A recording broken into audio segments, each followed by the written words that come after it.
Hello विद्यार्थियों, target with लक्ष्य के इस नई वीडियो में आप सभी का स्वागत है।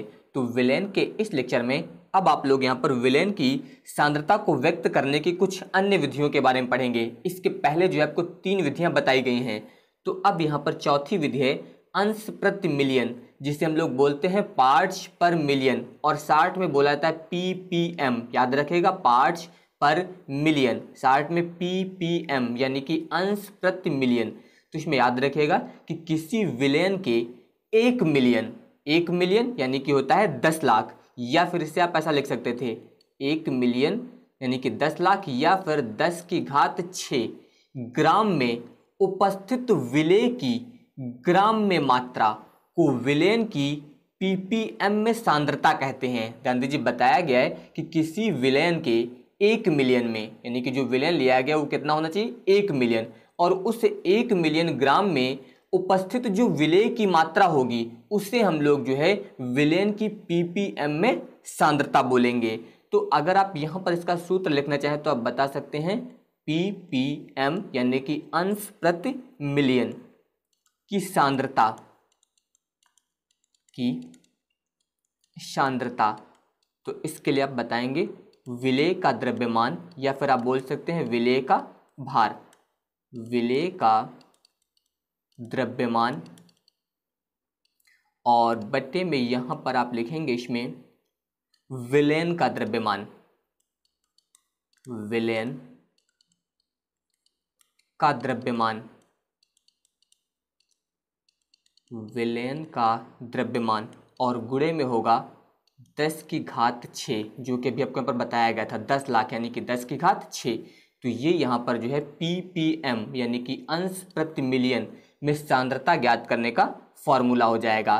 तो यहाँ पर ध्यान दीजिए में क्या यूज हुआ है, विलेय का द्रव्यमान और इसके अलावा विलेन का द्रव्यमान। तो विलेन का द्रव्यमान पहले ही बताया गया कि किसी विलेन के 1 मिलियन यानी कि 10 लाख ग्राम में उपस्थित जो विलेय की ग्राम में मात्रा होती है उससे हम लोग विलेन की पीपीएम में सांद्रता कहते हैं। अब यहाँ पर आपको याद रखना है, ध्यान दीजिए, यहाँ पर भी ग्राम यूज हुआ है, यहाँ पर भी ग्राम यूज हुआ है, यानी कि जो विलेय का द्रव्यमान होगा वो किस में होगा, ग्राम में होगा। इसके अलावा जो विलेन का द्रव्यमान यूज होगा वो भी किस में होगा, ग्राम में होगा। तो ये आप लोग याद रखेगा।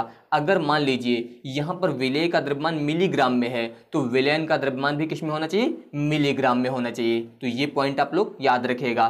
तो यहाँ पर ध्यान दीजिए, इससे रिलेटेड ये एग्जाम्पल लिया गया है। यहाँ पर दिया है आपको इसमें 9.6 इंटू 10 की पावर यहाँ पर होना चाहिए -3। याद रखेगा 9.6 इंटू 10 की पावर -3 ग्राम O2 यानी कि ऑक्सीजन समुद्री जल के प्रति किलोग्राम में घुली है।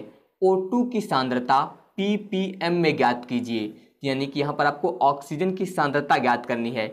इसके अलावा ध्यान दीजिए, यहाँ पर आपको ऑक्सीजन की मात्रा दी गई है, तो यहाँ पर ये जो ऑक्सीजन दी गई है इसका मतलब ये यहाँ पर क्या है, विलेय, ये यहाँ पर क्या है, विलेय है।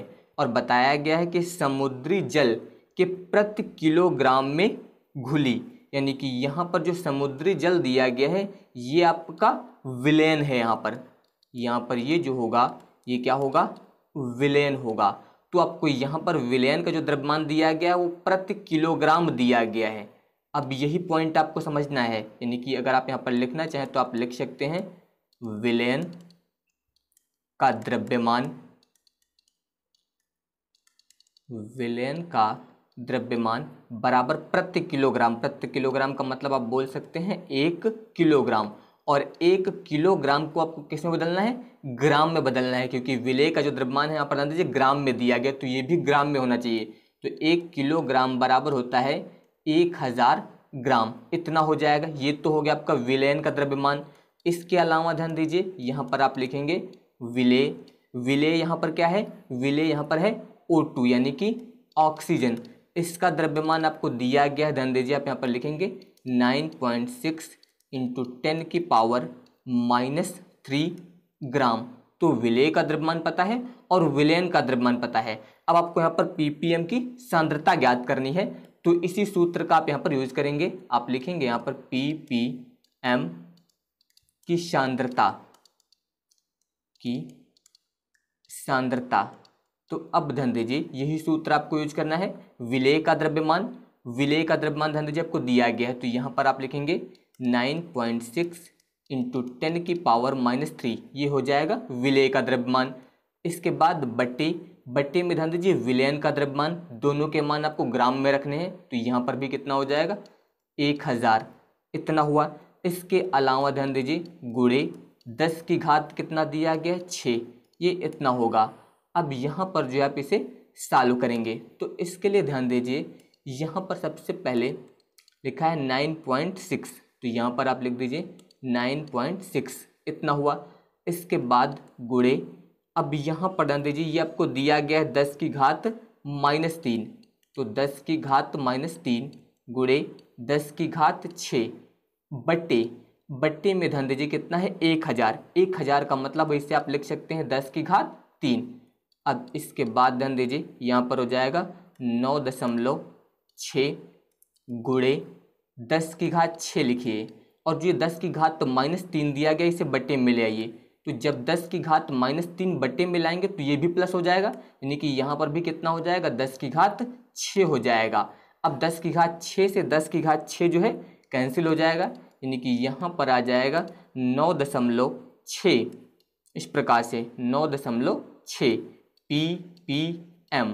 तो इस प्रकार से जो आप यहाँ पर अंश प्रति मिलियन में जो है विलेय की सांद्रता ज्ञात करेंगे, विलेय यानी कि O2 की सांद्रता जो है ज्ञात करेंगे, तो ये यहाँ पर जो है इसका आंसर हो जाएगा। याद रखिएगा यहाँ पर जो विलयन का द्रव्यमान था ये आपको किलोग्राम में दिया गया था, और जो विलेय का द्रव्यमान था वो किस में था ग्राम में, तो इस किलोग्राम को भी पहले आपने क्या किया यहाँ पर ग्राम में बदला है। तो याद रखिएगा मात्रक दोनों के सेम होने चाहिए, क्योंकि यहाँ पर इसका भी मान ग्राम में होना चाहिए और इसका भी मान यहाँ पर ग्राम में होना चाहिए। इस प्रकार से आप यहाँ पर इसे सॉल्व करेंगे। अब इसके बाद ध्यान दीजिए इसी प्रकार से सेम इसकी अगली विधि है, यहाँ पर ध्यान दीजिए इसकी अगली विधि है, इसमें अंश प्रति बिलियन, जैसे भी आपने पढ़ा था अंश प्रति मिलियन, उसी प्रकार से अगली विधि है अंश प्रति बिलियन, यानी कि पार्ट्स पर बिलियन, जिसे हम लोग बोलते हैं PPB। इसमें बताया गया कि यह जो है विलेय के अंशों की वह मात्रा है जो विलयन के 1 बिलियन, जहां पर उसमें 1 मिलियन यूज हुआ था वहां पर क्या यूज हो जाएगा 1 बिलियन अंशों में जो है घुली रहती है, उसे हम लोग बोलते हैं अंश प्रति बिलियन। याद रखेंगे। अगर आप यहाँ पर इसका फॉर्मूला लिखना चाहें तो आप फॉर्मूला यहाँ पर लिख सकते हैं, यहाँ पर PPB बराबर आप बता सकते हैं विलेय के अंशों का द्रव्यमान, विलेय के अंशों का द्रव्यमान, इतना आप लिखेंगे। और इसके बाद बट्टे में आप यहाँ पर लिखेंगे विलयन का कुल द्रव्यमान, विलयन का कुल द्रव्यमान, इस प्रकार से। और गुणे में आपकी बार यहाँ पर हो जाएगा 10 की घात 9, सेम जैसा भी पहले वाला था यहाँ पर भी उसी प्रकार से, केवल वहाँ पर 10 की घात 6 यूज हुआ था यानी कि 1 मिलियन, और यहाँ पर जो है 10 की घात 9 यूज होगा यानी कि 1 बिलियन। बाकी दोनों जो है सेम एक ही जैसे हैं, इसलिए यहाँ पर जो है इसका एग्जाम्पल अब आपको सॉल्व नहीं कराया जाएगा, सेम उसी प्रकार से इसमें भी सॉल्व करना रहेगा, केवल यहाँ पर 10 की घात 9 यूज होगा और उसमें वहाँ पर जो है 10 की घात 6 यूज किया जाएगा। अब इसके बाद ध्यान दीजिए अगली विधि, ये विधि जो है बहुत ही महत्वपूर्ण है, याद रखिएगा। मोलरता, इसे हम लोग जो है कैपिटल M से प्रदर्शित करते हैं, कहीं कहीं पर इसे कैपिटल C से भी लिखा जाएगा, तो आप कंफ्यूज नहीं होंगे कैपिटल C से लिखा गया हो या फिर कैपिटल M से लिखा गया हो। तो मोलरता के लिए पहले आप इसका सूत्र ध्यान दीजिए, अगर आपको फॉर्मूला याद रहेगा तो आप इसकी परिभाषा जो है बहुत ही आसानी से बता सकते हैं और उसमें आपको किसी प्रकार की कोई समस्या नहीं होगी। तो सबसे पहले आप इसका फॉर्मूला ध्यान दीजिए, फॉर्मूला आप लिख सकते हैं मोलरता बराबर विलेय के मोल, विलेय के मोल ना लिखेंगे, और इसके बाद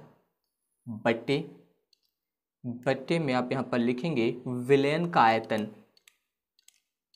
विलयन का आयतन, इस प्रकार से। और यहाँ पर जो आयतन यूज किया जाएगा आयतन यहाँ पर लीटर में होगा, ये आप लोग याद रखिएगा। तो यहाँ पर ध्यान दीजिए, ऊपर जो दिया गया ये है विलेय के मोल और बटे में क्या दिया गया है, विलयन का आयतन लीटर में। तो यहाँ पर ध्यान दीजिए, अगर आप विलयन के आयतन को 1 लीटर मान लें, यानी कि विलयन का आयतन कितना है 1 लीटर, तो अगर बटे में 1 हो जाएगा तो मोलरता किसके बराबर हो जाएगी, विलेय के मोलों की संख्या के बराबर हो जाएगी। अगर इस विलयन का आयतन कितना मान लिया जाए 1 लीटर, तो इसी के अनुसार आप परिभाषा बताएंगे। आप बता सकते हैं कि प्रति लीटर का मतलब होता है 1 लीटर, प्रति लीटर विलयन में घुलित विलेय पदार्थ के मोलों की जो संख्या है उससे हम लोग विलयन की मोलरता कहते हैं। इसी के अनुसार आपको यहाँ पर परिभाषा बनानी है, याद रखिएगा। यहाँ पर विलयन का आयतन जो है आपको 1 लीटर मान के चलना है। तो वही यहाँ पर बताया गया है कि किसी निश्चित ताप पर, ताप जो है वहाँ पर निश्चित होना चाहिए, किसी निश्चित ताप पर प्रति लीटर का मतलब होता है 1 लीटर, ये आप लोग याद रखेंगे। प्रति लीटर यानी कि 1 लीटर विलयन में घुलित विलेय पदार्थ के मोलों की संख्या को उस ताप पर उस विलयन की मोलरता कहा जाता है। तो ये आप लोग याद रखिएगा। यहाँ पर अगर आपको ये फॉर्मूला याद रहेगा तो आप वहां पर मोलरता को बहुत ही आसानी से परिभाषित कर सकते हैं। याद रखिएगा, यहाँ पर प्रति लीटर विलयन में विलेय के मोलों की जो संख्या है उससे मोलरता कहा जाता है। साधारण भाषा में आप इस प्रकार से भी लिख सकते हैं कि प्रति लीटर विलयन में विलेय के मोलों की संख्या को मोलरता कहते हैं, और इसे जो है कैपिटल M से प्रदर्शित किया जाता है। इसके अलावा ध्यान दीजिए, इससे आप दूसरे प्रकार से भी लिख सकते हैं। इस सूत्र को ध्यान दीजिए, आप लिख सकते हैं मोलरता बराबर विलेय के मोल, जैसा भी आपको यहाँ पर दिया गया था, विलेय के मोल इस प्रकार से, और इसके बाद बट्टे में आप यहाँ पर लिखेंगे विलयन का आयतन, विलयन का आयतन। अब यहाँ पर ध्यान दीजिए, आयतन किस में यूज हुआ था, लीटर में, लेकिन यहाँ पर जो आयतन यूज होगा वो ml में, यानी कि अगर आयतन आपको लीटर की जगह किस में दिया गया है, ml में दिया गया है, तो यहाँ पर गुणे में लग जाएगा फिर 1000, यानी कि फिर फार्मूला आप इस प्रकार से लिखेंगे। फार्मूला वही है सेम, बस अंतर क्या है, अगर विलयन का आयतन लीटर में दिया गया तो आप फार्मूला इसी प्रकार से लिखेंगे। अगर आयतन ml यानी कि मिली में दिया गया है, मिलीलीटर में, तो फिर वहां पर गुणे में कितना लग जाएगा, 1000 लग जाएगा। ये आप लोग याद रखेंगे। इसी फार्मूले को आप दूसरे प्रकार से भी लिख सकते हैं। ध्यान दीजिए, आप लिख सकते हैं मोलरता बराबर, यहाँ पर दिया गया विलेय के मोल, और विलेय के मोल बराबर होता है विलेय के द्रव्यमान बटे अणुभार। तो इसकी जगह पे आप लिखेंगे यहाँ पर विलेय का द्रव्यमान बटे, यहाँ पर आप लगाएंगे बटे, और बटे में हो जाएगा विलेय का अणुभार, विलेय का अणुभार। इस प्रकार से ये जो लिखा गया ये इसकी जगह पर लिखा गया, यानी कि विलेय के मोल की जगह पे विलेय के मोल बराबर होता है विलेय का द्रव्यमान, और बट्टे में हो जाएगा विलेय का अणुभार। इसके बाद ध्यान दीजिए बट्टे में यहाँ पर आपको दिया गया है विलयन का आयतन, तो उसी प्रकार से आप यहाँ पर भी लिख देंगे विलयन का आयतन, और आयतन किस में आपको दिया गया है, ml में दिया गया है, और गुणे में कितना था 1000। सेम फार्मूला उसी प्रकार से है, केवल यहाँ पर जो विलेय के मोल था उसकी जगह पर यूज कर दिया गया द्रव्यमान बट्टे अणुभार। इतना हो गया। अब इसके बाद ध्यान दीजिए, आप अगर इस फार्मूले को प्रतीक चिन्ह के रूप में लिखते हैं तो ध्यान दीजिए यहाँ पर दिया गया मोलरता, मोलरता को बताया गया आप कैपिटल M से प्रदर्शित कर सकते हैं। इतना हो जाएगा। यहाँ पर दिया गया है विलेय का द्रव्यमान, विलेय के द्रव्यमान को हम लोग स्मॉल w से प्रदर्शित करेंगे, बट्टे यहाँ पर है विलेय का अणुभार, इससे हम लोग स्मॉल m से प्रदर्शित करेंगे, तो ये स्मॉल w बाई m इतना हुआ। फिर इसके बाद बट्टे यहाँ पर है विलयन का आयतन, विलयन के आयतन को हम लोग प्रदर्शित करते हैं कैपिटल V से, इतना हो जाएगा, और ये किस में होगा ml में, इतना हो गया। इसके बाद गुणे 1000, यानी कि फार्मूले को आप इस प्रकार से भी लिख सकते हैं। अब ध्यान दीजिए m बराबर यहाँ पर है स्मॉल w, तो यहाँ पर आ जाएगा स्मॉल w, इस प्रकार से बटे यहाँ पर ध्यान दीजिए ये स्मॉल m इस प्रकार से गुणे कैपिटल V इतना हो जाएगा। यहाँ पर जो है ml या फिर आप इसे लिख सकते हैं मिलीलीटर इतना हो जाएगा और गुणे में यहाँ पर हो जाएगा 1000। तो इस प्रकार से जो आप इस फार्मूले को लिख सकते हैं। या फिर जो भी आपको बताया गया था यानी कि अगर आपको आयतन लीटर में ही दिया गया होता तो आप इस प्रकार से लिखते हैं m बराबर स्मॉल w बटे स्मॉल m गुणे कैपिटल V और यहाँ पर ये किस में होगा लीटर में। तो अगर ये लीटर में होगा तो फिर आपको यहाँ पर गुणे 1000 का प्रयोग नहीं करना है। तो इस प्रकार से आप फार्मूले को लिख सकते हैं। अब इससे संबंधित एग्जाम्पल ध्यान दीजिए, यहाँ पर ये आपको यहाँ पर एक एग्जाम्पल दिया गया है।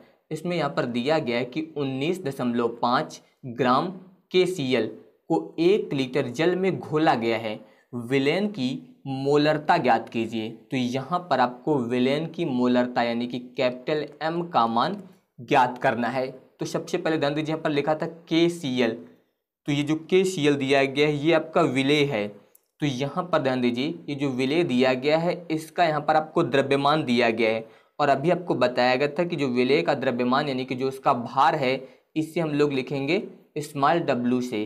तो स्मॉल w बराबर आपको दिया गया है 19.5 ग्राम इतना हो गया। तो ये यहाँ पर क्या था विलेय था, इस प्रकार से लिख सकते हैं ये हो गया विलेय का भार।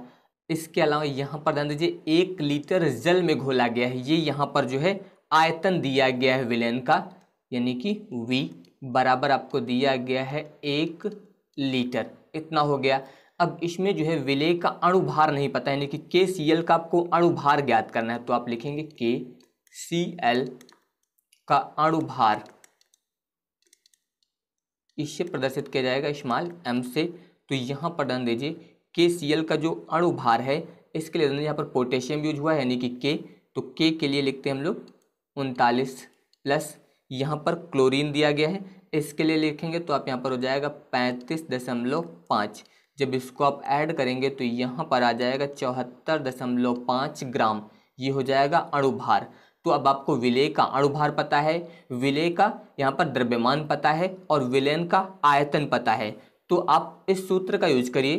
ध्यान दीजिए सूत्र जो भी आपको बताया गया मोलरता के लिए m बराबर स्मॉल w बटे कैपिटल M गुणे V जो होता है किस में होता है लीटर में। अगर ये लीटर में है तो इतना ही लिखेंगे। अगर मान लीजिए लीटर में ना दिया गया होता, यहाँ पर लीटर की जगह पर ml में दिया गया होता तो गुणे 1000 का प्रयोग भी किया जाता। अब ध्यान दीजिए स्मॉल w इसका मान रखेंगे आप 19.5 इतना हो गया बटे, इसके बाद ध्यान दीजिए स्मॉल m इसका मान आपको दिया गया है 74.5 इतना हो गया गुणे यहाँ पर आयतन दिया गया है 1 इतना हो गया। अब इसके बाद ध्यान दीजिए यहाँ पर 19.5 को जो हम लोग 74.5 से भाग करेंगे तो इसके लिए आप पहले ध्यान दीजिए दशमलव से दशमलव कैंसिल कर दीजिए। तो यहाँ पर आ जाएगा 195 और बटे में आ जाएगा 745। अगर इससे आप 5 से कैंसिल करें तो ध्यान दीजिए 5 × 15 यहाँ पर बचेगा 4, ये हो जाएगा 45, 5 × 9 45। इससे अगर आप 5 से कैंसिल करेंगे तो 5 × 1 5, यहाँ पर 2 बच जाएगा 24 हो जाएगा, 5 × 4 20, फिर यहाँ पर 4 बचेगा और 5 × 9 45। इस प्रकार से इतना आ जाएगा यानी कि यहाँ पर ये आ जाएगा 39/149 इतना हुआ। और इसके बाद जब 39 को 149 से आप भाग करेंगे तो लगभग इसका मान 0.26 आ जाएगा। अब यहाँ पर ध्यान दीजिए यहाँ पर यूज हुआ था विलेय का भार और इसके अलावा यहाँ पर विलेय का अणुभार और इसके अलावा आयतन यहाँ पर लीटर में। तो इसका जो मात्रक है यानी कि जो इसकी इकाई है वो आप लोग याद रखिएगा, इसकी इकाई होती है मोल प्रति लीटर। ये यहाँ पर इसकी इकाई होती है मोल प्रति लीटर यानी कि यहाँ पर जो है विलेन की मोलरता आ जाएगी 0.26 मोल प्रति लीटर। तो ये यहाँ पर जो है इसका आंसर हो जाएगा। इसकी इकाई यानी कि इसका मात्रक ज्ञात करने के लिए आप हमेशा फार्मूले का यूज कर सकते हैं। ध्यान दीजिए जो अभी आपको यहाँ पर फार्मूले बताए गए थे इसमें ध्यान दीजिए जो सबसे पहला फार्मूला इसका बताया गया था आपको यहाँ पर विलेय के मोल यानी कि मोलों की संख्या यहाँ पर यूज हुई है, तो इसलिए इसके लिए आप क्या यूज करेंगे मोल। और इसके बाद प्रति यहाँ पर विलेयन का आयतन किस में होना चाहिए लीटर में, इसीलिए यहाँ पर इसकी इकाई क्या लिखी जाएगी, मोल प्रति लीटर। तो यहाँ पर जो है आप इसका मात्रक याद रखेंगे मोल प्रति लीटर, या फिर इससे आप लोग याद रखेगा, इसे ऐसा भी लिख सकते हैं मोल लीटर इनवर्स। इस प्रकार से भी आप यहाँ पर इसे लिख सकते हैं मोल लीटर इनवर्स या फिर मोल प्रति लीटर। आप इस फार्मूले की सहायता से इसकी इकाई यानी कि मात्रक जो है ज्ञात कर सकते हैं। अब इसके बाद ध्यान दीजिए यहाँ पर अगली विधि सेम इसी प्रकार से है। ध्यान दीजिए मोललता, जैसे भी मोलरता थी, इसके बाद अगली विधि है मोललता। इसे हम लोग प्रदर्शित करते हैं स्मॉल m से। ध्यान दीजिए इसमें बताया गया कि विलायक के 1000 ग्राम में घुलित विलेय के मोलों की संख्या को जो है विलेन की मोललता कहते हैं। ध्यान दीजिए यहाँ पर विलायक के, अब की बार यहाँ पर विलेन नहीं यूज हुआ है, यहाँ पर विलायक यूज हुआ है। इसके पहले वाले में जो है वहाँ पर विलेन का यूज किया गया था। अब की बार पहले ही बता दिया गया कि विलायक के 1000 ग्राम, 1000 ग्राम का मतलब क्या होता है 1 किलोग्राम। 1000 ग्राम या फिर इसे क्या बोल सकते हैं 1 किलोग्राम ही बोल सकते थे, यानी कि विलायक के 1 किलोग्राम में घुलित विलेय के मोलों की संख्या को जो है विलेन की मोललता कहा जाता है। इसके लिए भी आप फार्मूला ध्यान दीजिए, यहाँ पर आप लिख सकते हैं मोललता बराबर विलेय के मोल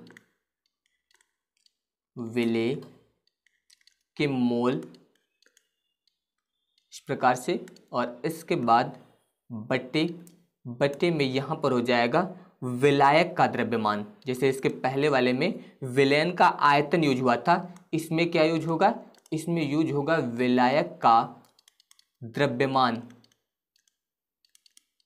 इस प्रकार से द्रव्यमान आप किस में यूज कर सकते हैं, किलोग्राम में यूज कर सकते हैं। अभी आपको बताया गया था 1000 ग्राम, या फिर इससे क्या बोल सकते हैं आप 1 किलोग्राम, इतना हो जाएगा। तो ये यहाँ पर इसका फॉर्मूला होगा विलेय के मोल बटे में विलायक का द्रव्यमान किलोग्राम में। इसीलिए बताया गया था कि विलायक के 1000 ग्राम, यहाँ पर क्या बोल सकते हैं 1000 ग्राम। जैसे उसमें ध्यान दीजिए आयतन जो है 1 लीटर माना गया था, उसी प्रकार से यहाँ पर जो द्रव्यमान है वो कितना आपको मानना है 1 किलोग्राम। और 1 किलोग्राम किसके बराबर होता है 1000 ग्राम के बराबर होता है। तो जब विलायक का द्रव्यमान आप 1 किलोग्राम यानी कि प्रति किलोग्राम मान लेंगे, तो उस समय जो विलेय के मोल होंगे वो किसके बराबर होंगे, मोललता के बराबर हो जाएंगे। इसीलिए बताया गया है कि विलायक के 1000 ग्राम में घुलित विलेय के मोलों की संख्या को जो है विलेन की मोललता कहा जाता है। इससे हम लोग जो है स्मॉल m से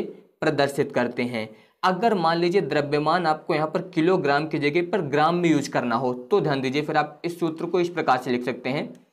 आप लिख सकते हैं मोललता बराबर विलेय के मोल बट्टे पे आप यहाँ लिखेंगे विलायक का द्रव्यमान, विलायक का द्रव्यमान। अब की बार अगर द्रव्यमान यहाँ पर किस में दिया गया हो ग्राम में, तो अगर द्रव्यमान ग्राम में दिया जाएगा तो यहाँ पर गुणे में कितना लग जाएगा फिर 1000। फिर आप फार्मूला ये यूज करेंगे, यानी कि अगर विलायक का द्रव्यमान ग्राम में हुआ तो आप इस फार्मूले का यूज करेंगे, और अगर किलोग्राम में हुआ तो आप इस फार्मूले का यूज करेंगे। इसके अलावा ध्यान दीजिए जो विलेय के मोल हैं, विलेय के मोल बराबर होता है विलेय का भार बटे विलेय का अणुभार। तो आप इस फार्मूले को दूसरे प्रकार से भी लिख सकते हैं। ध्यान दीजिए आप लिख सकते हैं मोललता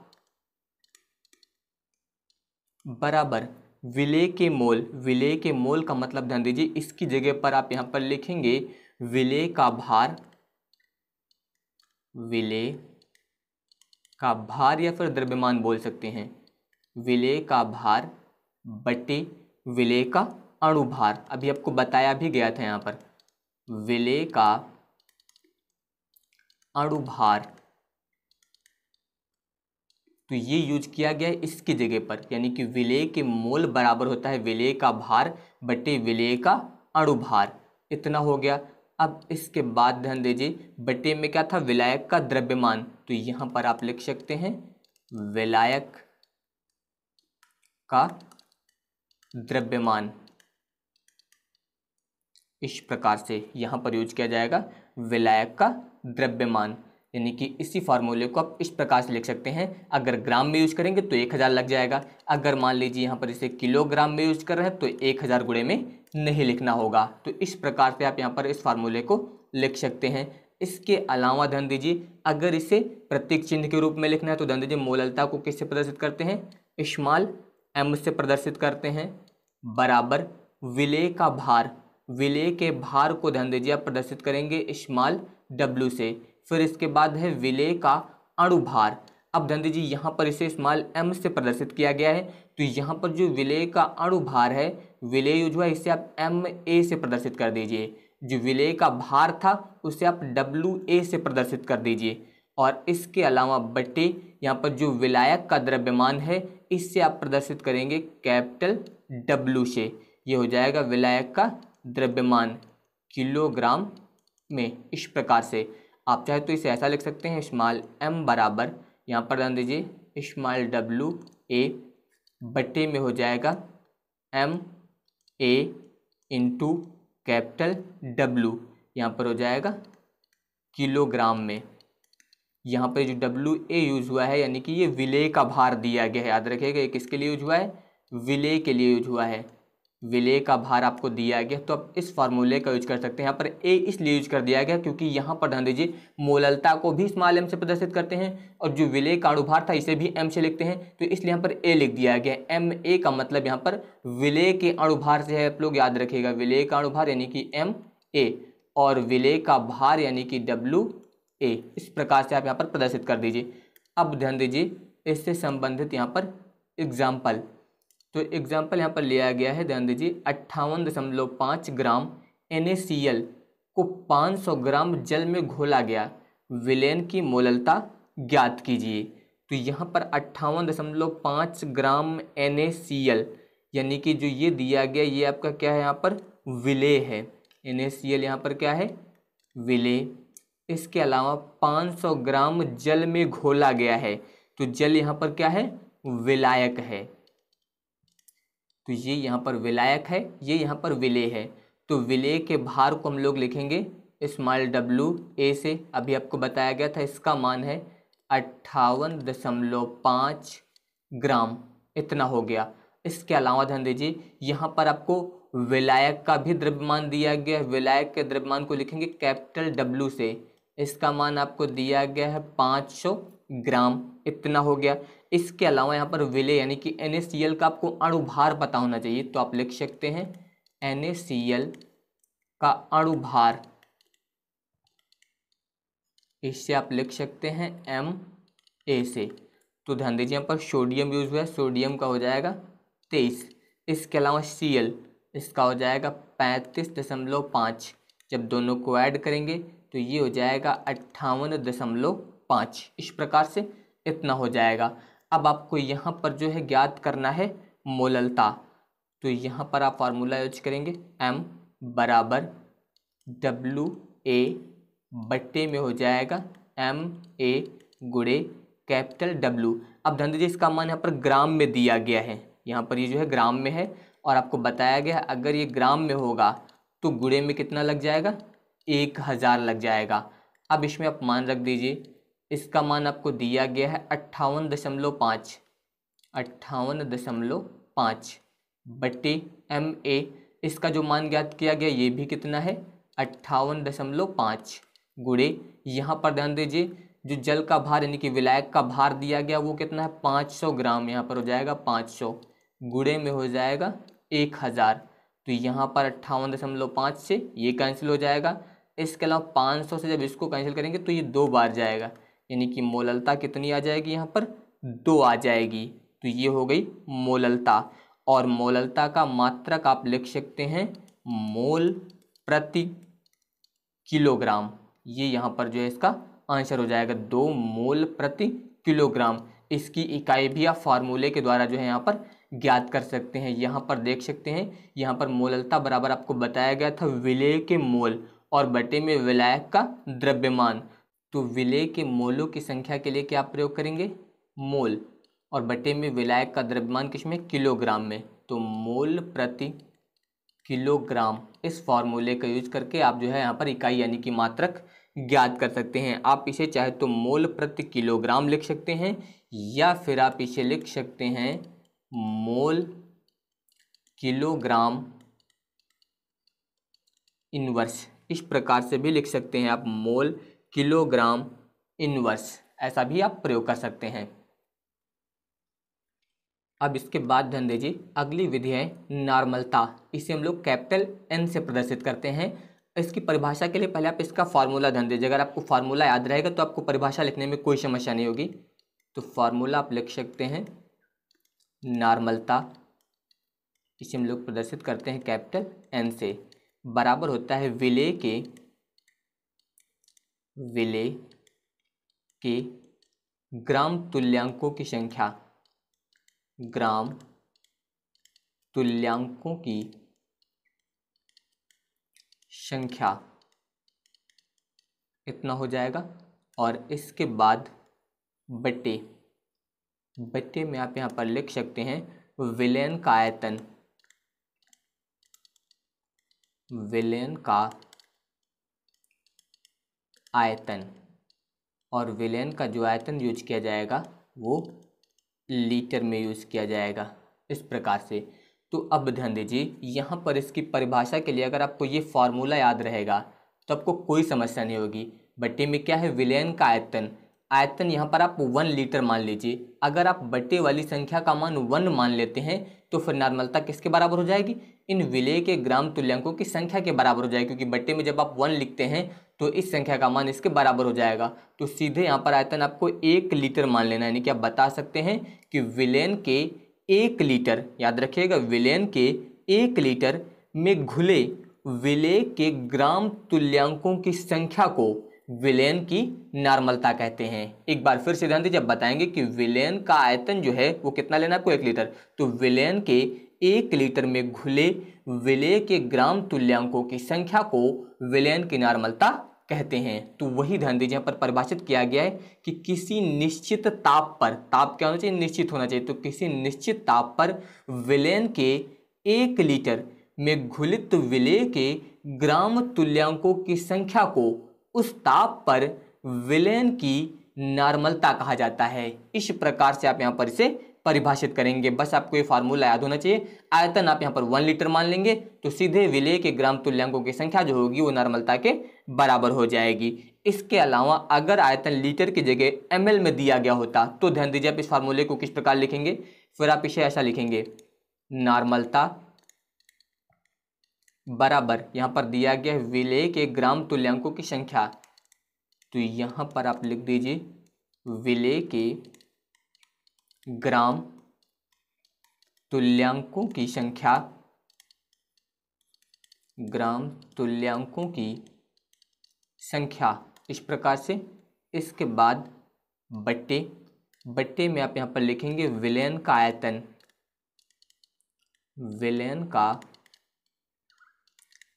आयतन, और विलयन का जो आयतन यूज होगा लीटर की जगह किस में दिया गया हो, मान लीजिए ml में, यानी कि मिलीलीटर में दिया गया हो, तो गुणे में यहाँ पर लग जाएगा फिर 1000, यानी कि फिर आप इसी फार्मूले को ऐसा लिखेंगे, यानी कि अगर आयतन लीटर में होगा तो ये यूज करेंगे, अगर आयतन ml में दिया गया होगा तो आप इसे इस प्रकार से यूज करेंगे।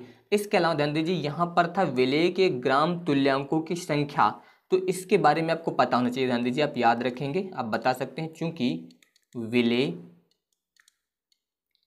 के ग्राम तुल्यांकों की संख्या के ग्राम तुल्यांकों की संख्या बराबर होता है, याद रखिएगा, विलेय का द्रव्यमान, विलेय का द्रव्यमान और बटे में तुल्यांकी भार, तुल्यांकी भार।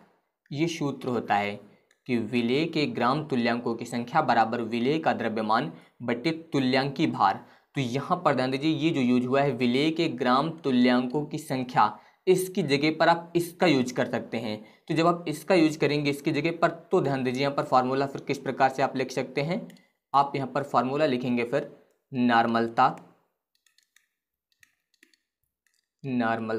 बराबर, इसकी जगह पर आप ये यूज करेंगे, यानी कि विलेय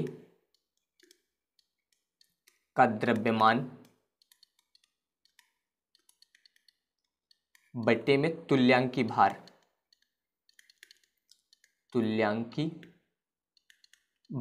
इतना हो जाएगा। और इसके बाद बट्टे में क्या था, विलयन का आयतन। तो उसी प्रकार से आप यहाँ पर लिखेंगे विलयन का आयतन किस में हो, अगर ml में हो तो गुणे में कितना लग जाएगा, फिर 1000 लग जाएगा। यानी कि फार्मूला जो है आपका इस प्रकार से बन जाएगा। अगर इसे आप सिंबल के रूप में लिखेंगे तो भी आपको बताया गया, नॉर्मलता को प्रदर्शित करते हैं कैपिटल N से। यहाँ पर है विलेय का द्रव्यमान, विलेय के द्रव्यमान को हम लोग लिखते हैं स्मॉल w से, बट्टे तुल्यांकी भार को लिखा जाता है कैपिटल E से, फिर बट्टे यहाँ पर है विलयन का आयतन हो जाएगा कैपिटल V से ml में, और गुणे में कितना लग जाएगा 1000। इस प्रकार से यानी कि आप इस फार्मूले को ऐसा लिख सकते हैं, कैपिटल N बराबर, यहाँ पर ध्यान दीजिए स्मॉल w है, यहाँ पर हो जाएगा स्मॉल w, इस प्रकार से लिखिए, बट्टे में कितना है कैपिटल E, इसके बाद गुणे में कितना है 1000, और बट्टे में यहाँ पर V। इस प्रकार से आप लिख सकते हैं। यहाँ पर आयतन जो होगा वो ml में यानी कि मिलीलीटर में होगा। तो इस प्रकार से आप यहाँ पर ये फार्मूला जो है यूज कर सकते हैं। और इसके अलावा भी आप लोग यहाँ पर याद रखिएगा, इसमें जो ई यूज हुआ है जिसे हम लोग तुल्यांकी भार बोलते हैं, इसका भी एक फार्मूला होता है तुल्यांकी भार, यानी कि कैपिटल ई बराबर होता है अणु भार बट्टे संयोजकता, अणु भार बट्टे संयोजकता। यानी कि अगर आपको तुल्यांकी भार नहीं दिया गया है, उसकी जगह पे अणु भार और संयोजकता दी गई है, तो पहले आप तुल्यांकी भार ज्ञात करेंगे इस फार्मूले का यूज करके, उसके बाद आपको यहाँ पर जो है ई का मान रखना होगा। तो इसके लिए आप एग्जाम्पल ध्यान दीजिए तो आपको यहाँ पर ये समझ में आ जाएगा। तो इसके लिए ध्यान दीजिए, यहाँ पर जो एग्जाम्पल लिया गया है इसमें है 8 ग्राम NaOH को 100 ml जल में घोला गया है, विलयन की नॉर्मलता ज्ञात कीजिए। तो यहाँ पर ध्यान दीजिए, सबसे पहले NaOH ये आपका विलेय है, ये यहाँ पर जो है विलेय है। इसके अलावा 100 ml जल में घोला गया है, तो ये यहाँ पर जो है विलयन दिया गया है, 100 ml विलयन। तो अब यहाँ पर ध्यान दीजिए, आपको विलयन का आयतन दिया गया है। विलयन के आयतन को कैसे लिखते हैं, कैपिटल V से आप लिख सकते हैं विलयन का आयतन, इससे आप प्रदर्शित करेंगे कैपिटल V से। इसका मान आपको दिया गया है यहाँ पर 100 ml, इतना हो गया। इसके अलावा NaOH ये आपका विलेय है, इसका द्रव्यमान दिया गया है, विलेय के द्रव्यमान को स्मॉल w से लिखना है, ये आपको दिया गया है 8 ग्राम, इतना हो गया। अब यहाँ पर ध्यान दीजिए, NaOH जो है इसमें आपको बताया गया था अभी तुल्यांकी भार पता होना चाहिए, लेकिन तुल्यांकी भार जो है यहाँ पर नहीं पता है। तो पहले आप यहाँ पर इसका अणु भार ज्ञात करिए, NaOH का अणु भार। तो NaOH का अणु भार ज्ञात करने के लिए ध्यान दीजिए, यहाँ पर सोडियम यूज हुआ है, सोडियम के लिए हम लोग यूज करते हैं 23, इतना हो जाएगा। ऑक्सीजन का हो जाएगा 16, हाइड्रोजन का हो जाएगा 1, इतना। यानी कि यहाँ पर ध्यान दीजिए 16 1 17, 17 और 23, जब यहाँ पर इसको आप जोड़ेंगे तो जोड़ने पर इसका मान हो जाएगा 40। इस प्रकार से इतना हुआ।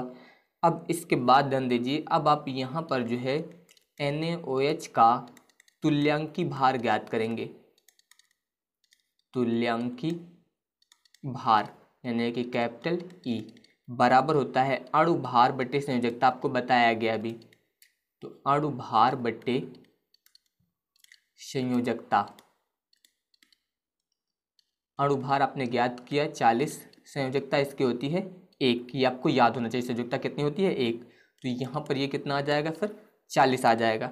अब यहाँ पर नॉर्मलता ज्ञात करने के लिए आप फार्मूला यूज करेंगे, N बराबर, ये हो जाएगा W बट्टे E गुणे 1000 बट्टे V, V का मान ml में। अब इसमें आप मान रखिए तो ये हो जाएगा फिर n बराबर स्मॉल w इसका मान है 8, इतना हो जाएगा, बट्टे कैपिटल E इसका मान है 40 गुणे यहाँ पर हो जाएगा 1000 बट्टे में V, आयतन आपको दिया गया है 100 ml, इतना हो गया। यहाँ पर ध्यान दीजिए 2 0 से 2 0 कट जाएंगे, इसके अलावा इस 0 से ये 0 कट जाएगा, 4 से इसको कैंसिल करेंगे तो 4 दूनी 8, यानी कि नॉर्मलता यहाँ पर आ जाएगी 2। और इसका मात्रक याद रखेंगे, मात्रक होता है ग्राम तुल्यांक, ग्राम तुल्यांक प्रति लीटर। याद रखेंगे मात्रक ग्राम तुल्यांक प्रति लीटर की नॉर्मलता का मात्रक होता है। तो ये यहाँ पर जो है इसका आंसर हो जाएगा। इस प्रकार से जो है विलयन की नॉर्मलता ज्ञात करेंगे। अब इसके बाद ध्यान दीजिए अगली विधि है मोल प्रभाज। याद रखिएगा मोल प्रभाज को हम लोग काई से प्रदर्शित करते हैं। इसका सिंबल जो होता है वो एक्स जैसा होता है, यानी कि काई को हम लोग इस प्रकार से बनाते हैं, ये एक्स जैसा होता है, इसे बोलते हैं काई। याद रखिएगा ये एक्स नहीं होता, ये काई होता है, इसे एक्स जैसे हम लोग बनाते हैं। तो ये होता है आपका मोल प्रभाज। तो मोल प्रभाज के लिए अगर आपको फार्मूला याद रहेगा तो इसे आप बहुत ही आसानी से परिभाषित कर सकते हैं। ध्यान दीजिए फार्मूला होता है एक घटक का मोल प्रभाज, घटक का मोल प्रभाज, मोल प्रभाज बराबर होता है घटक के मोलों की संख्या, घटक के मोलों की संख्या बट्टे, बट्टे में यूज करते हैं विलयन में उपस्थित, विलयन में उपस्थित कुल मोलों की संख्या, कुल मोलों की संख्या। इस प्रकार से अगर आपको ये फार्मूला याद रहेगा तो आपको इसे परिभाषित करने में कोई समस्या नहीं होगी। ध्यान दीजिए घटक की मोलों की संख्या और बट्टे में क्या दिया गया, विलयन में उपस्थित कुल मोलों की संख्या। तो बट्टे के लिए हम लोग अनुपात का यूज करते हैं, यानी कि आप बोल सकते हैं कि घटक के मोलों की संख्या तथा विलयन में उपस्थित कुल मोलों की संख्या के अनुपात को घटक का मोल प्रभाज कहते हैं। याद रखिएगा कि घटक के मोलों की संख्या तथा विलयन में उपस्थित कुल मोलों की संख्या के अनुपात को घटक का मोल प्रभाज कहते हैं। तो वही ध्यान दीजिए पर बताया गया कि एक विलयन में किसी घटक के मोलों की संख्या तथा विलयन में उपस्थित कुल मोलों की संख्या के अनुपात को उस घटक का मोल प्रभाज कहते हैं। यहाँ पर बट्टे लगा है, बट्टे के लिए क्या यूज करते हैं, अनुपात। बस अनुपात आपको जोड़ना है, बाकी दोनों यही रहेंगे, घटक के मोलों की संख्या तथा विलयन में उपस्थित कुल मोलों की संख्या के अनुपात को जो है उस घटक का मोल प्रभाज कहते हैं। तो ये पॉइंट आप लोग यहाँ पर याद रखिएगा। इसके अलावा आप बता सकते हैं इसमें कि यदि किसी विलयन में, किसी विलयन में विलेय के मोल, विलेय के मोल स्मॉल n तथा विलायक के मोल, विलायक के मोल कैपिटल N है, तो ध्यान दीजिए यहाँ पर ये माना गया कि यदि विलयन में विलेय के मोल जो है वो स्मॉल n और विलायक के मोल कितने हैं, कैपिटल N है, तो इसके लिए अब ध्यान दीजिए फॉर्मूला। सबसे पहले विलेय का मोल प्रभाज। अगर आपको विलेय का मोल प्रभाज ज्ञात करना है तो विलेय का मोल प्रभाज, विलेय का मोल प्रभाज बराबर, ध्यान दीजिए यहाँ पर जो है विलेय के मोल क्या थे, स्मॉल n, तो यहाँ पर हो जाएगा स्मॉल n, ये हो जाएगा घटक के मोल, क्योंकि विलेय क्या है यहाँ पर घटक है, तो ये घटक के मोल, और बट्टे में क्या बताया गया था, विलयन में उपस्थित कुल मोल, यानी कि small n plus capital N। इस प्रकार से आप यहाँ पर प्रयोग करेंगे। इसके अलावा आप लोग याद रखिएगा कि जो स्मॉल n दिया गया है, अगर आपको यहाँ पर इसके मोल ज्ञात करने हैं तो इसके लिए आप यूज करेंगे small w by small m का। इसके अलावा अगर आपको कैपिटल N यानी कि विलायक का यहाँ पर ज्ञात करना है मोलों की संख्या, तो विलायक के लिए आप यूज करेंगे कैपिटल W बटे कैपिटल M, यानी कि यहाँ पर विलायक का द्रव्यमान बटे विलायक का अणुभार। ये आप लोग याद रखेगा, इसका मतलब है विलायक का भार बटे विलायक का अणुभार, और ये यहाँ पर विलेय का द्रव्यमान बटे विलेय का अणुभार। इस प्रकार से स्मॉल n और कैपिटल N आप यहाँ पर ज्ञात कर सकते हैं। तो अब ध्यान दीजिए, यानी कि इसी फार्मूले को अब आप किस प्रकार से लिख सकते हैं, अब आप लिख सकते हैं विलेय का मोल प्रभाज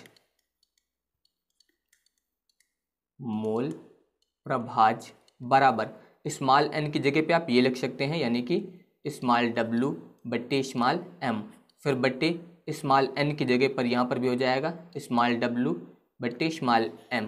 इसके बाद प्लस कैपिटल N की जगह पे आप लिखेंगे कैपिटल W बट्टे कैपिटल M। कैपिटल वाला यूज हुआ है विलायक के लिए और स्मॉल वाला यूज किया गया विलेय के लिए, यानी कि विलेय का मोल प्रभाज ज्ञात करने के लिए फिर आप इस फॉर्मूले का यूज करेंगे। अब इसके बाद ध्यान दीजिए, अगर मान लीजिए आपको विलायक का मोल प्रभाज ज्ञात करना है तो इसके लिए आप ध्यान दीजिए, आप लिखेंगे यहाँ पर विलायक का मोल प्रभाज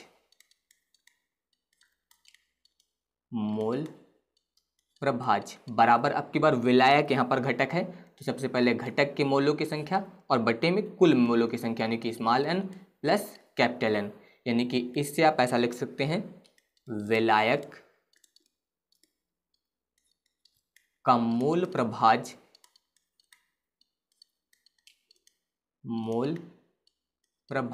बराबर कैपिटल N की जगह पे आप प्रयोग करेंगे कैपिटल W बट्टे कैपिटल M। इसी प्रकार से स्मॉल n की जगह पे हो जाएगा स्मॉल w बट्टे small m plus capital n की जगह पे कैपिटल W बट्टे कैपिटल m। इस प्रकार से ये जो है विलायक का मोल प्रभाज ज्ञात करने का फार्मूला हो जाएगा। बस आपको याद रखना है, अगर स्मॉल w यूज हुआ है और स्मॉल m यूज हुआ है तो इसका मतलब ये विलेय की बात हुई है, विलेय का द्रव्यमान बटे विलेय का अणुभार। अगर capital W by capital M दिया गया, इसका मतलब विलायक का द्रव्यमान बटे विलायक का अणुभार। इस प्रकार से आप यहाँ पर इस सूत्र का प्रयोग करेंगे। अब इसके बाद ध्यान दीजिए, यहाँ पर इसका एग्जाम्पल यहाँ पर लिखा है 72 ग्राम H2O यानी कि जल और 46 ग्राम C2H5OH यानी कि एथिल अल्कोहल के विलयन में दोनों के मोल प्रभाज की गणना कीजिए, यानी कि जल के मोल प्रभाज भी ज्ञात करना है और एथिल अल्कोहल के मोल प्रभाज भी ज्ञात करना है। तो ये यहाँ पर ध्यान दीजिए 46 ग्राम कम मात्रा में, यानी कि ये आपका विलेय है, तो स्मॉल w बराबर आपको दिया गया है 46 ग्राम। ये जल यहाँ पर इसे हम लोग लिखेंगे कैपिटल W से, इसका मान दिया गया है 72 ग्राम, इतना हो गया। तो अब ध्यान दीजिए यहाँ पर आप लिखेंगे C2H5OH का अणुभार, इसका आप ज्ञात करिए यहाँ पर पहले अणुभार। तो अणुभार के लिए ध्यान दीजिए यहाँ पर C2 यानी कि कार्बन है, कार्बन का होता है 12 गुणे में हो जाएगा 2 प्लस H5 है तो हाइड्रोजन का 1 और गुणे में कितना हो जाएगा 5 प्लस ऑक्सीजन का यहाँ पर हो जाएगा 16 और हाइड्रोजन का हो जाएगा 1, यानी कि m बराबर ध्यान दीजिए, जब इसे हम लोग सॉल्व करेंगे तो सॉल्व करने पर इसका मान आ जाएगा 46।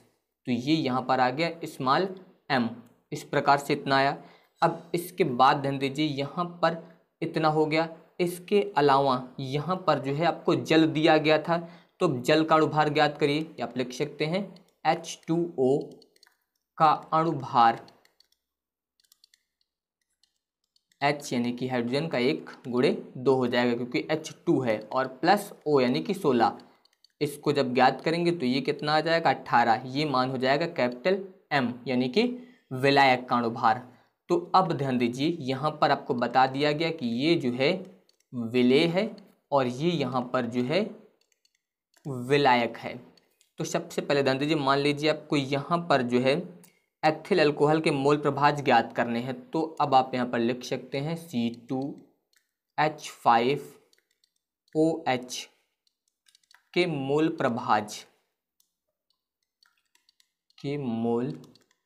प्रभाज फॉर्मूला आप यूज करेंगे स्मॉल w बट्टे स्मॉल m, बट्टे में हो जाएगा स्मॉल w बट्टे स्मॉल m प्लस में हो जाएगा कैपिटल W बट्टे कैपिटल M, ये भी आपको बताया गया था। अब इसमें मान रखिए स्मॉल डब्लू का मान है 46 बटे स्मॉल एम का मान भी कितना है 46।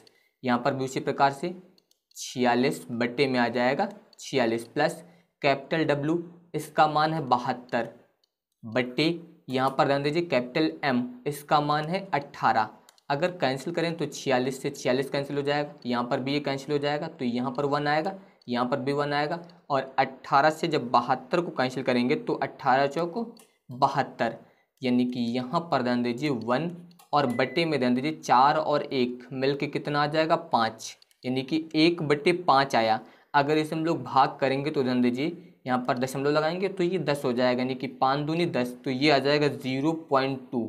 ये आ गए यहाँ पर एथिल अल्कोहल के मोल प्रभाज। अब इसके बाद ध्यान दीजिए, अब आप यहाँ पर ज्ञात करेंगे जल के मोल प्रभाज, यानी कि H2O के मोल प्रभाज, मोल प्रभाज। इसके लिए फार्मूला यूज करेंगे capital W by capital M बटे में हो जाएगा small w by small m plus capital W by capital M। अब इसमें ध्यान दीजिए जब यहाँ पर आप मान रखेंगे तो कैपिटल W इसका मान आपको दिया गया था 72, कैपिटल M का मान दिया गया है 18, इतना हो जाएगा। इसके अलावा small w by m, small w का मान 46 और m का मान भी कितना था 46, प्लस यहाँ पर हो जाएगा 72 बटे 18। इसको कैंसिल करेंगे तो 18 से इसको कैंसिल करेंगे 4 बार जाएगा, 46 से 46 कैंसिल हो जाएगा एक बार में, इसको कैंसिल करेंगे 4 बार तो यहाँ पर आएगा 4 और बटे में 4 और 1 मिलके कितना आ जाएगा 5 आ जाएगा। अब जब 5 से भाग करेंगे इसको तो दशमलव लगाएंगे 0 बढ़ जाएगा, 5 9 8 40, ये यहाँ पर इसके मोल प्रभाज आ जाएंगे। तो इस प्रकार से जो है आप मोल प्रभाज ज्ञात करेंगे। तो अगर आप सभी को ये वीडियो पसंद आया हो तो इस वीडियो को लाइक, शेयर और हमारे चैनल को सब्सक्राइब जरूर करिएगा। धन्यवाद।